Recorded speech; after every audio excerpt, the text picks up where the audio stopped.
अनीता ने अपनी बड़ी बहू नेहा का गृह प्रवेश करवाया। नेहा ने लंबा सा घूंघट डाला हुआ था।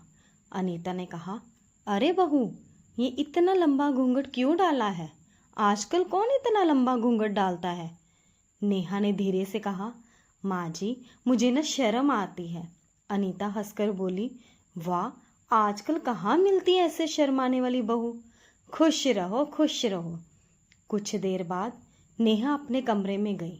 उसका पति विनोद उसके पास आने की कोशिश करता है तो नेहा झट से पीछे हट जाती है। विनोद ने पूछा, अरे क्या हुआ? नेहा ने शर्माते हुए कहा, मुझे बहुत शर्म आ रही है। विनोद ने हंसकर कहा, अरे मैं तुम्हारा पति हूँ, अब मुझसे कैसी शर्म? और ये सब तो हर पति पत्नी के बीच में होता है। नेहा बोली, हाँ, लेकिन अभी नहीं, कुछ देर बाद। अभी मुझे बहुत शर्म आ रही है।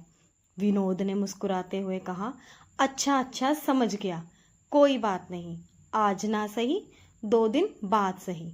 नेहा बहुत ही शर्मीले स्वभाव की थी। वह हर छोटी छोटी बात पर शर्म से लाल हो जाती थी। अगले दिन उसकी मुंह दिखाई की रस्म थी। अनीता ने नेहा से कहा, चलो बहू, तुम्हारी मुंह दिखाई है, जल्दी से तैयार होकर आ जाओ। नेहा ने फिर से कहा, माँ जी, मुझे बहुत शर्म आ रही है। अनीता ने कहा, अरे ये तो रस्म है, इसमें शर्माना कैसा? अनीता ने बड़ी मुश्किल से अपनी शर्माती हुई बहू को लेकर आई। पड़ोस की कमला ने नेहा का घूंघट उठाने की कोशिश की, लेकिन नेहा ने कसकर घूंघट पकड़ा हुआ था। कमला ने कहा, अरे ये क्या कर रही हो बहू? अनीता, तेरी बहू ने घूंघट कितना कसकर पकड़ा हुआ है। इसके नक्शे अच्छे नहीं है क्या, जो अपना चेहरा छुपा रही है? अनीता ने कहा, अरे नहीं, मेरी बहू तो सुंदर है, लेकिन ये बहुत शर्मीली है। कमला ने कहा, अरे बहू, क्या कर रही है? नेहा ने कहा, माँ जी, मुझे शर्म आ रही है। अनीता ने गुस्से में नेहा का घूंघट जोर से खींचा और सब औरतें उसका चेहरा देख लेती हैं। सब औरतें वहां से चली जाती हैं। अनीता अब अपनी बहू के इस व्यवहार से बहुत दुखी हो चुकी थी। वह किसी से ज़्यादा बात नहीं करती थी। कुछ बोल दो तो ऐसे शर्माकर भागती कि पूछो मत। 2 साल बाद अनीता का छोटा बेटा सोनम नाम की एक मॉडर्न लड़की से शादी कर उसे घर ले आया। लड़की सुंदर थी, इसलिए अनीता ने भी उसे अपना लिया। अगली सुबह अनीता सोनम को जगाने कमरे में जाती है तो वो नाइटी पहनकर बाहर आती है।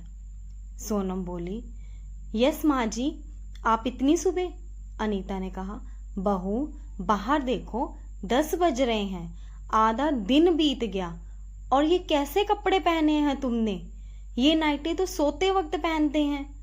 सोनम ने कहा, अच्छा ठीक है, चल अब जल्दी से अच्छी सी साड़ी पहनकर बाहर आओ, आज तुम्हारी मुंह दिखाई की रस्म है। सोनम बोली, ओ वाओ, मुंह दिखाई, इसका मतलब मुझे ढेर सारे गिफ्ट मिलेंगे।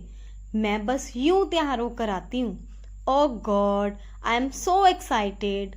सोनम का ये रूप देख अनीता को थोड़ा अजीब लगा। फिर कुछ देर बाद सोनम सेक्सी सा ब्लाउज और साड़ी पहनकर बाहर आई। उसने सर पर पल्लू भी नहीं किया हुआ था। सभी औरतें उसे देख हैरान रह गई, जबकि बड़ी बहू नेहा एक कोने में बैठकर अभी भी शर्म से लाल हो रही थी। कुछ देर बाद सभी औरतें वहां से चली गई।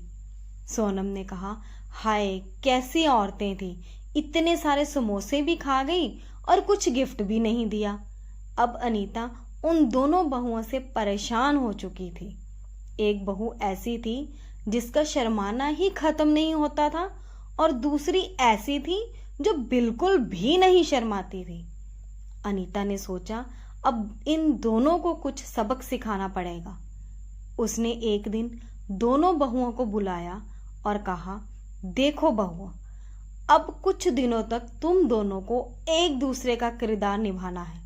मतलब बड़ी बहू छोटी बहू की तरह और छोटी बहू बड़ी बहू की तरह बर्ताव करेगी, और जो अपने इस काम में सफल रहा उसे ही मैं अपनी तिजोरी की चाबियां दूंगी।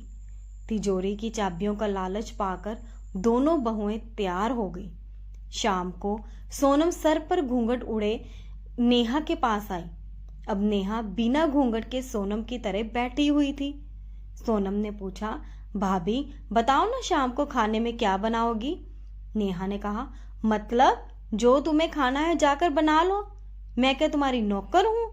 ये सुनकर सोनम को बड़ा गुस्सा आया और वह चुपचाप खाना बनाने लगती है।